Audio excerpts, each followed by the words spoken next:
I'm Lucy, and today I'd like to introduce you to a project created by myself and my design partner Matthew Bona called Props Paper. Props Paper is a newspaper dedicated to the contemporary practice of image making in art, design, architecture, science, and beyond. It is one broadsheet newspaper, front and back, featuring the research work of one contributor per issue. We prompt them with a common theme to ask them about a specific mode of image making, and ask them a common question: what is the role of images in your research? This all seems pretty straightforward in the beginning. However, we have been getting some pretty surprising results. Matthew and I began our collaboration while we were still undergraduates at Rhode Island School of Design, where we worked on books, posters, and various graphic ephemera for the Department of Architecture.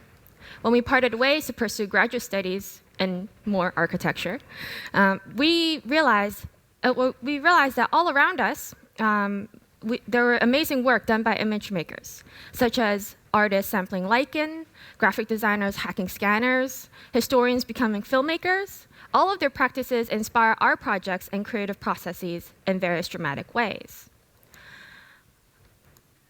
However, they all work in different disciplines, and they submit to different journals, and they speak to different audiences.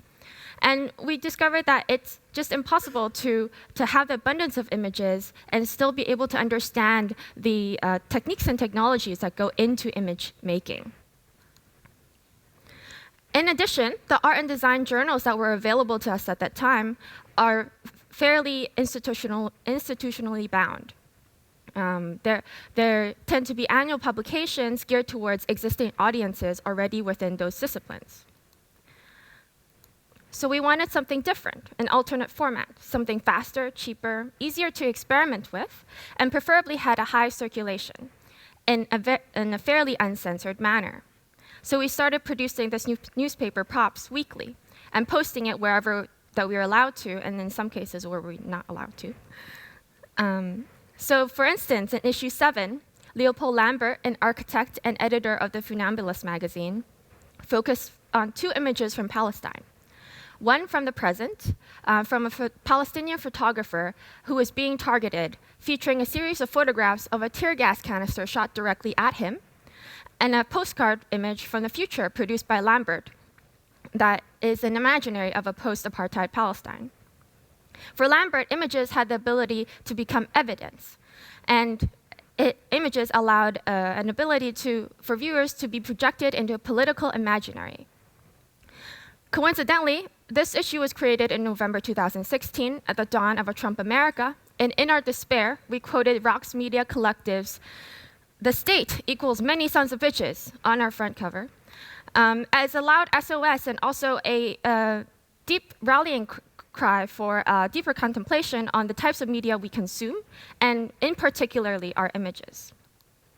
Lydia Kellopoliti, an architect, engineer, and writer, captured the sentiment perfectly in the upcoming issue themed on X-ray bodies, in which, quote, she argued, "In a perturbed new world of post-truth, images can be powerful tools of battle, and that the design of images as a form of resistance has perhaps acquired civilization value."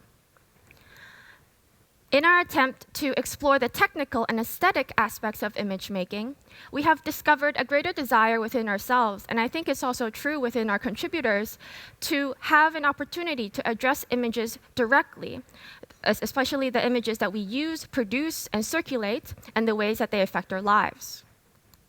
Whether they are virtual reality game designers using images as a waypoint to break the fourth wall, or a cosmologist generating images using neural networks to calculate the deformations in gravitational lensing, or an artist exploring new interfaces through drawing and image making by drawing with a robot called Doug,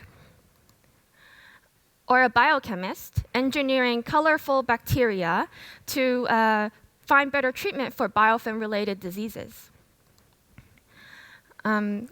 We see that as all an opportunity to showcase the amazing work that was being done in image research that would otherwise be hidden behind screens and labs or in various other disciplinary bound publications. So props paper aspires to be a living cultural archive of how we critically engage images around us, and also engage in a discussion around the images that are not only aesthetically pleasing and that look good, that are well designed by artists and designers, but also specifically and more importantly, the images that scrutinize and challenge our traditional ways of knowing.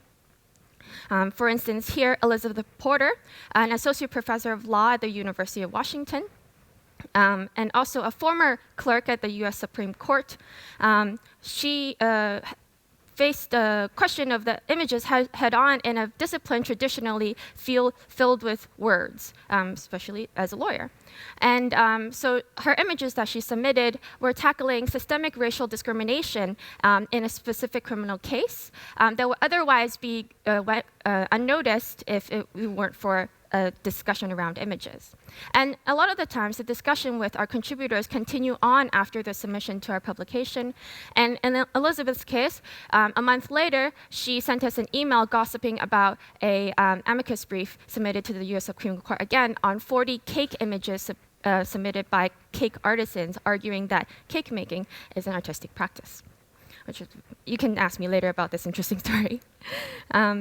So props paper currently is supported by the Council for the Arts at MIT and distributed as an independent paper, free for the Institute and the public. More of our content could be seen on our beautiful website, propspaper.com. And since this is a special occasion and we're all here to celebrate Antenna in its inaugural year, we have produced a special issue of Props 25 featuring content from the Y Factory led by architect Vinny Mas. And in this issue, we look at key projects that the Y Factory has done in the past 10 years, including images from the projects Green Dream and WeGo City tailor-made housing. And our wish is to bring their work to a greater audience, but also ask them how they engage images critically. Their response to us is a very enthusiastic call for all visionaries, in which they gave examples, and using their work as key examples, of architecture and urban design as the production of visions, and imaging, hence imagining, is the first step towards real change. The future of props, we see ourselves producing in various other formats. It could be a hazmat suit, a game, a space. We want to provide things and spaces that generate conversations about the images that we make, our cultures, our politics, and our histories. I hope you enjoy this issue and enjoy the rest of Design Week.